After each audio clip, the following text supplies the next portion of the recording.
Everyone's favorite two words in sports. Game 7 tonight in the NHL Stanley Cup Finals. Oilers visiting the Panthers for one last time. Guys, welcome into PuckTime here on WagerTalk TV. I'm Andrew, and of course, I have Carmine along my side for one more show. Guys, we can't have any more shows. There's no Game 8, no Game 9, no Game 10, Carm. This is the last PuckTime. At one point, we were just happy to get a Game 5. Then we were happy to get a Game 6. And now here we are, Carm, back in Florida again for Game 7. How you doing, Carm? Good morning. Morning. It is very early here, 8 a.m. That's not Andrew. I'm still in Vegas. I got the red eye tonight, so I get to watch the Euro games today with Italy and Croatia, and then I get to watch Game 7 of the Stanley Cup. But Game 7 aren't the two most popular names around. When you're in Vegas, it's another round. Another round, Andrew. That's the most famous two words in Vegas. But I'm doing great because I'm having a great time in Vegas. That game 6 was unbelievable. Watched at Circus Sports, of course, with my three buddies. We had the recliner chairs, and the whole stadium seating was all Oiler fans, with the exception of 4 people in a private booth that had the Florida Panthers jerseys on. It was all Oilers fans. The shouts, it was all game long. It's just like, let's go Oilers. It's like being at an Oilers game. It was fantastic, and it's going to be like that tonight. I'm so happy I decided to go red eye tonight so I could watch this game, Andrew. But someone asked me, who do you like? And I'm like, I honestly believe, even though the Oilers have won 3 straight games, that this game is a Game 7. It's a coin flip. The players know what's at stake here. If the Oilers can continue to play like they have in games 4, 5, and 6, then the Oilers should win tonight. But you can't discount the Florida Panthers. They're at home. We can talk about everything. Team at home, Game 7, last change. The biggest question mark, it has to be right now Bobrovsky, because Bobrovsky has not looked good right now in games 4, 5, and 6. And he didn't even practice yesterday. He wasn't on the ice for their normal practice, and he's pretty much practiced every single game day or off day, and he wasn't on the ice. So it remains to be seen. I don't think there's anything wrong with him, but it would be the perfect excuse, because we saw it last year with Florida. They looked absolutely horrible in the Stanley Cup Finals against the Vegas Golden Knights, and at the end of the day, all people talked about were injuries to Matthew Tkachuk, to a lot of the players, Monador. So maybe there is something wrong with Bobrovsky, but if there is one, it's it's the top right-hand corner and top left-hand corner. The Oilers finally discovered that you can score there, and they need to continue to do that. The interesting stat, Andrew, and I think we're going to be on the wrong side of this one, or in disagreement, is the total. I like that stat from Ralph Michaels, the Game 7s. Since the year 2000.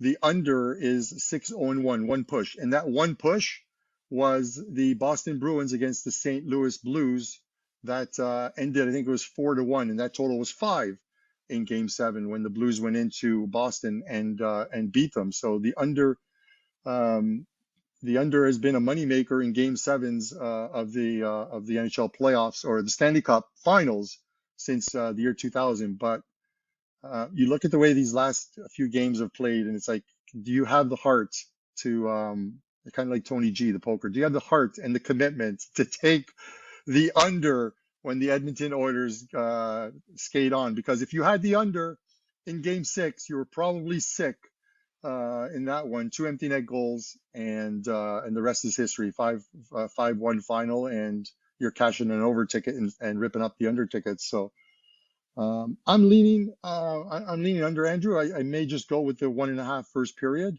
and get that one out of the way. But I think from a betting perspective, tonight's one of those ones where sit back, enjoy a Game 7. If you got to get a bet down, I'm sure you guys will find one. But I'm looking at first period under, and then I want to sit back and enjoy it. That was going to be my answer to you, Karma. My response, I guess, was going to be, is the better bet to just take the first period under? Because, I mean, like you mentioned, the 2 empty net goals, absolutely heartbreaking, yes, for last game for anybody that had the under. If you had the over, you're celebrating very hard last game. But again, the first period goes under. It finishes 1-0. Second period's where the goals come. And the third period, we see 2 empty net goals. What will be different? Well, I think you mentioned it there. Will the Florida Panthers begin to solve Stuart Skinner again? Because they were able to solve him in the first 3 games, and the last 3 games have looked completely different. I was talking with Joe Ranieri yesterday about this, about how it looks like there's been 2 different teams out there for the last 3 games. How much do we handicap recency bias is really the biggest question, Carm, in my opinion. How much do you look at the last 3 games? How much do you look at the full game, the full series? Because all you've seen on social media after game 5, well, they are game 4. Oh, well, they wanted to win on home ice. Okay, now they go and okay, well, they took it easy on Edmonton. Okay, now they go back to Edmonton. Well, you know what? They wanted to win it in game 7. So it's very hard for a team to win 4 straight. And it's not common for a team that's as good as a team like Florida to lose 4 straight games. So those things are very hard. But I think there's one thing important for us to mention here is the line. I mean, look at the number here. Look at the odds on this game. That is just something that should tell us all that we need to know about this one. The last time Edmonton was in Florida, the last time they played here, the number was what, Carm? Minus 130. There were some minus 135s, maybe 140s. The fact that you're getting, it's pretty much a pick here. The fact that you're getting this number here tells us all we need to know about what the bookmakers think, how this series has kind of transitioned a little bit here with this one. I'll tell you, if going into this series, if you asked me who was the deeper team, I would have told you the deeper team was most certainly the Florida Panthers, right? I would have said that Draisaitl has to have an unbelievable series. Carmen, he's had no goals. I also would have said that, the depth of the Florida Panthers will be the decisive factor because they'll score more goals. Well, you look at Adam Henrique, you look at Connor Brown, you look at some of those guys, Ryan McLeod, Corey Perry. Look at those names, Carm. I mean, the Oilers have been the deepest team. I find it very hard to believe the Oilers scored 5 goals, albeit 2 of them were empty netters last game. Connor McDavid had 0 shots on goal. He didn't have 1 goal. He didn't have an assist. He didn't have any shots. And this team scored 5 goals. Leon Draisaitl has still not scored a goal in this postseason. I find that hard to believe as well. So with all that being said, I still think that, sure, there will be some hesitancy. There will be some, I guess, a team finally gets a lead, 1-0, and you want to protect that lead. But I think both these teams know how talented the other teams are offensively, that unless there's 4 minutes to go in the hockey game, you can't afford to sit back. You can't afford to park the bus. You can't afford to protect the lead. So they're going to try and keep scoring. And then you get into these special teams and you look at the power play and the penalty kill. The Oilers have multiple goals on just the penalty kill alone. I'm going to ask you the same question I asked you in the last game, Carmen. I'm curious if your opinion's the same. Correlated parlays, Edmonton over, Florida under, or do you think Edmonton can win a game that finishes 3-1? I think they can.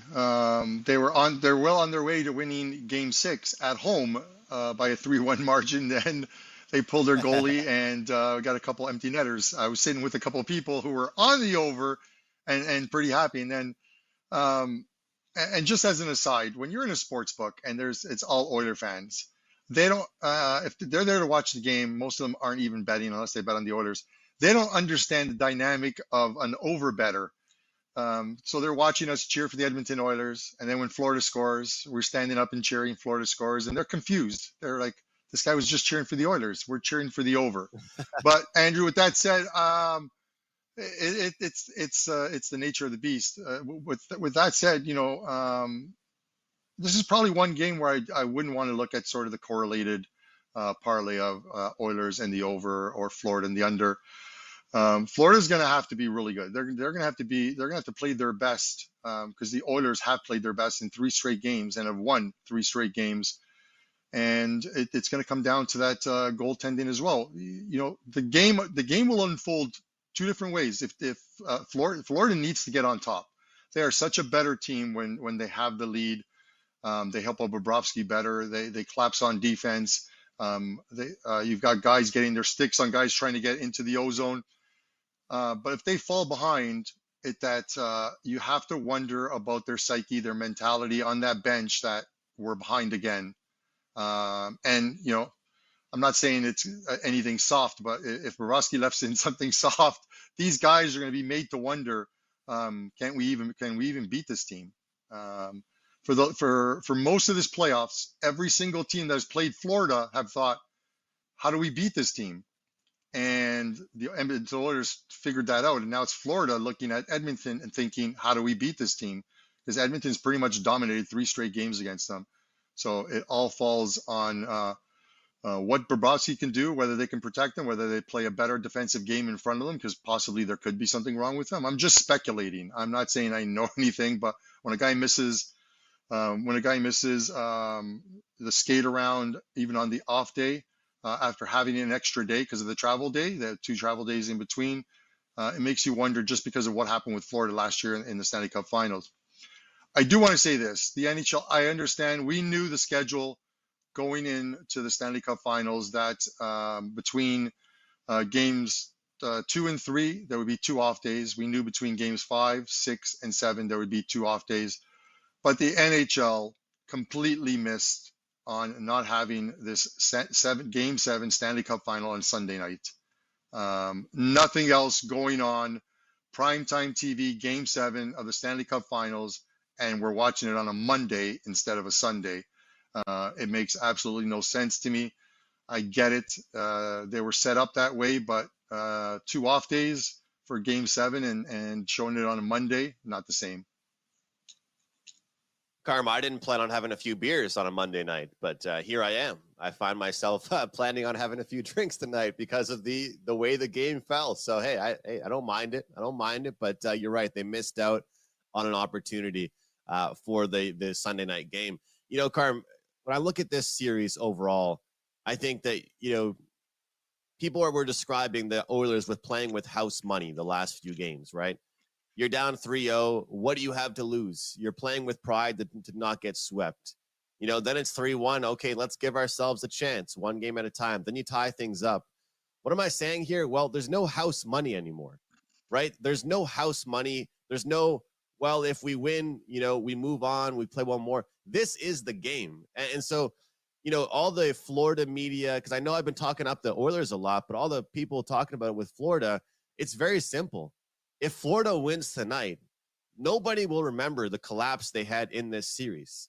It won't matter. When they're at the parade in Sunrise, it won't matter. When they're raising the cup over their shoulders, it will not matter. And they're still a very capable team. The thing that I really just have a tough time believing with this Florida team right now is their depth. And anybody that follows me on PuckTime knows that that's a really important factor to me in the NHL.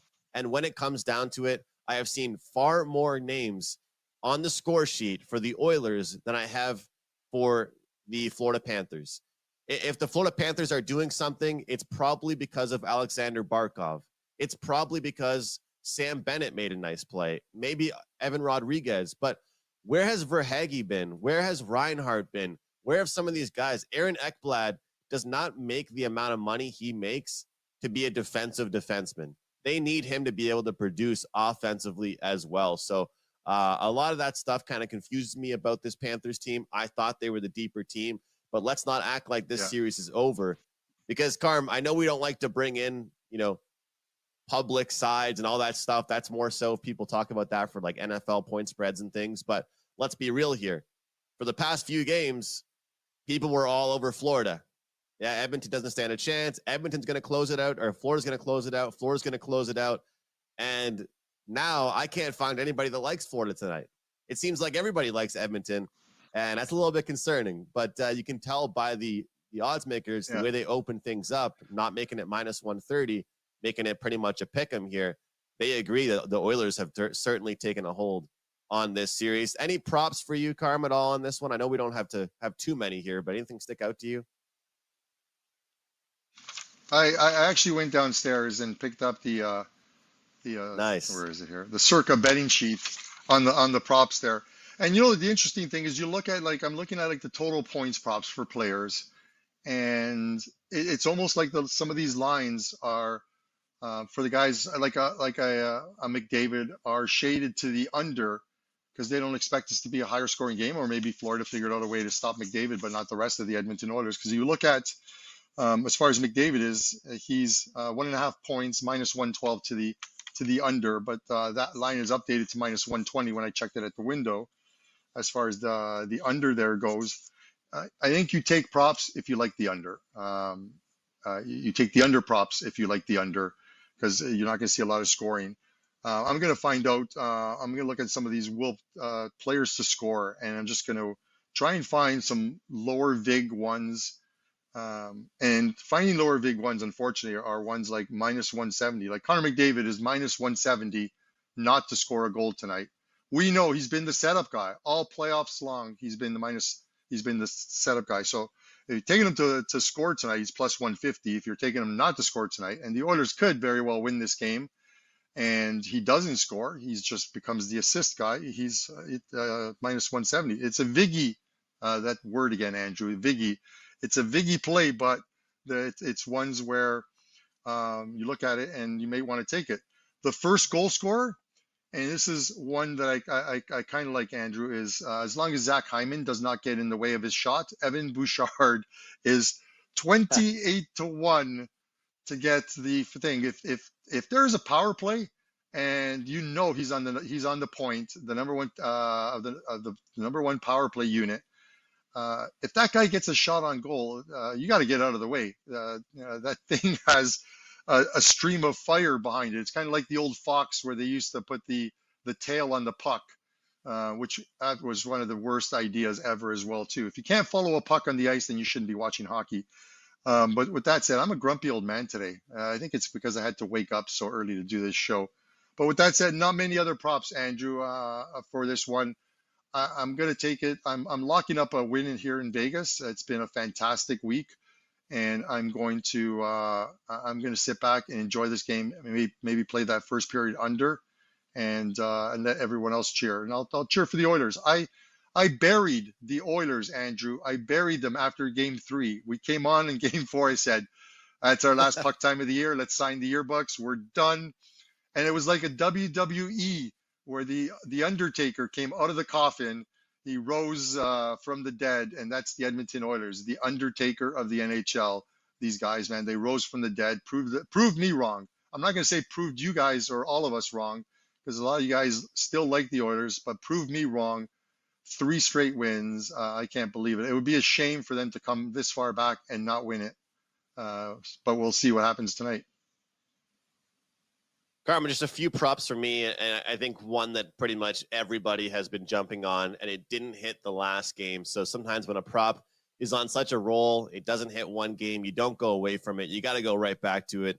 That's Tarasenko over 1.5 shots on goal. 9 of his last 10 games, 5 of his last 6 against Edmonton, and 6 straight home games. Tarasenko over 1.5 shots on goal. The price has come down a little bit. It's not nearly as chalky as it once was. That's Tarasenko over 1.5 shots on goal. The next one was Warren Foegele to get a point, plus 140. I believe you take Warren Foegele to get a point tonight, and you take Sam Bennett to get a point tonight. Both of them are in the same ballpark as far as the plus 140 mark. I think at least one of them gets a point for you, and you can earn some money and at least get 0.4 units out of that by looking at kind of the depth pieces on that team. Zach Hyman, I'm going to take him over 3.5 shots on goal. We've seen 6 straight games. Every game in this series, Hyman has not reached the 4-shot mark. To me, this is going to be kind of a strategy here for the Oilers, which we have seen almost a flip from the first 3 games to the last 3 games. The Oilers have been firing everything they possibly can at the net. The Panthers in the first 3 games, they put everything they possibly could at the net. And now, for some reason, they're being very selective with their shots on goal. So I'm going to go over 3.5 for Zach Hyman. And this one might surprise some people a little bit, but I'm going to go under 26.5 saves. We're going to bet this one last time. Stuart Skinner under 26.5 saves. I know it's game 7. I know desperation's there. I know if Florida is down, they will be firing every puck they can at the net. But to your point, Carm, when I asked you if you thought the Oilers could win in a defensive fashion, I think this prop kind of proves it, even though I kind of lean towards the over. Under 26.5 saves. Because let's say he does give up 1 or 2 goals, right? So all of a sudden that means that they probably have to get 28, 29 shots on goal. I think, to me, this defensive core has been very underrated, and a lot has to go credit to Chris Knoblauch as well. Jay Woodcroft gets fired. This team is like bottom 5 team in the league, and after 3 straight games of losing in the Stanley Cup Finals, Knoblauch makes some changes, and the defense has been great. They're getting the puck out, not wasting any time.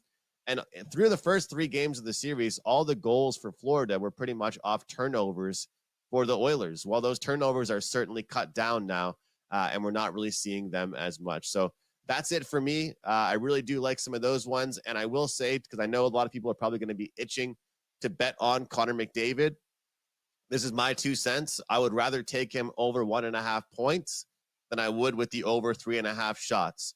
As Carmine mentioned, he is a facilitator. He is a playmaker just as much as he is a goal scorer. If they do score a power play goal, chances are he gets an assist or a goal on that one. So over 1.5 points for McDavid, I think, is the better bet. And I got to go back to Aaron Ekblad over 1.5 block shots because he didn't get it last game, but he got it in 5 straight before that. So I'll probably run that one back as well. Carm, that's it for me. That's all I've got on this game. I'm looking forward to it. I do think the first goal is very important. All 3 games, the Oilers won, and I think you talked about it. They scored the first goal. So very interesting to see how this game plays out, how it starts, and really kind of see if Bobrovsky can get a few big saves early for his team, because that will certainly set the tone for this one. But Carm, that's it for me, man. I'm locked and loaded. I'm pumped up, and I got a few bets for tonight. Game 7 NHL. This could be possibly one of the biggest games in NHL history. I will say, this is the biggest game probably that I've been alive for. Not to be dramatic, but this is probably the biggest NHL game I'll probably have ever watched. In my life. I think that's not even really being too dramatic, Carm. This is a pretty huge storyline here. Yeah, no, it's going to be a good one. One of the guys, Russell Deck, asked if this is one of the top three Stanley Cups ever. I could probably put it right up there. There's been some very good ones, and this is good. This has been good. You don't expect a team to come down 0-3 and come back and tie a series up, and the way in which they've done it. To your thought of, can the Oilers play defense? We have to remember 16-game win streak during the regular season, and it was all defense. They weren't allowing more than 2 goals in any of those games, if I remember correctly. They put on a defensive masterpiece during the regular season to get into the position where they were and get into the playoffs and make this run. So they can play the D. It'll be interesting how the way the game goes tonight. I hope it's not a blowout. I hope for either team, I hope it's a good game. And you know what's better than Game 7 NHL action, Andrew? Overtime Game 7 action. That is what is better. Come on, let's get an overtime in there. I may have to change my red eye. Actually, I'm leaving myself enough time because I'm on the red eye. This game starts 5 o'clock Vegas time. I think I'm budgeted for a couple overtimes. If it goes to 3, I could be watching it on my phone in a cab heading to the airport. So we shall see. Guys, this is obviously the last show. This time I'm confident it is the last show of this NHL season. We absolutely appreciate you guys always tuning in, sharing information, putting your plays into the live chat, commenting, and being part of the PuckTime community. We really appreciate it, guys. So Andrew, if we're good, let's sign off, and we'll see you guys in September, October. We are good. We are good. Guys, thank you so much for being with us all year long right here on Puck Time. The channel continues to grow here on WagerTalk TV. Puck Time, the community continues to grow here. And what better way to end the season off with a Game 7? Guys, enjoy the game. Bet responsibly. Best of luck. We'll see you next time, next year, right here on Puck Time.